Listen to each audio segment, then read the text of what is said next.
ಎಲ್ಲರಿಗೂ ವಿಷ್ಣುಪ್ರಿಯ ವಿನ್ಯಾಸ ಚಾನಲ್ಗೆ ಸ್ವಾಗತ. ಇವತ್ತಿನ ವಿಷಯ ಕರಿ ತುಳಸಿ. ಪುರಂದರ ದಾಸವರೇಣ್ಯರ ಹಾಡಿನ ಸಾಲು ಒಂದು ದಳ.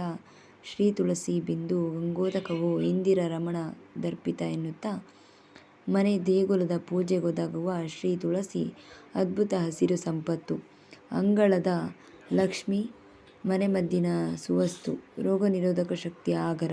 ಅದಕ್ಕಿರುವ ಸುಲಭ ಎಂಬ ದೇವಭಾಷಾ ಹೆಸರು ಅನ್ವರ್ಥ, ಅಂದರೆ ಎಲ್ಲರಿಗೂ ಸುಲಭವಾಗಿ ಲಭ್ಯ.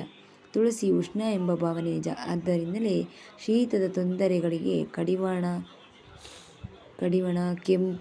ಕೆಮ್ಮು, ದಮ್ಮು, ಕಫದ ಉಪದ್ರವಗಳಿಗೆ ರಾಮಬಾಣ. ಬಳಕೆಯ ವಿಧಾನ ತಿಳಿದು ಹೋಗೋಣ.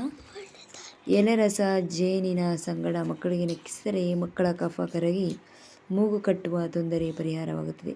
ಶಿಶು ವಾಂತಿಗೆ ಸಹ ಇದನ್ನು ಮದ್ದಿನ ರೂಪದಲ್ಲಿ ಬಳಸಬಹುದು. ಹಬ್ಬದಲ್ಲಿ ತುಳಸಿಯ ಪೂಜೆ ನಡೆಯುತ್ತದೆ. ಹೊಟ್ಟೆ ಹಸಿವೆ ಹೆಚ್ಚಲು ತೀರ್ಥೋದಕದ ತುಳಸಿಯ ಕಣಗಳಷ್ಟೇ ಸಾಕು. ಜಂತಿನ ತೊಂದರೆಗೆ ಅದು ಒಳ್ಳೆಯ ಮನೆಮದ್ದು. ತುಳಸಿ ಎಲೆ ಸೇವನೆಯಿಂದ ಮಿದುಳು ಚುರುಕಾಗುತ್ತದೆ.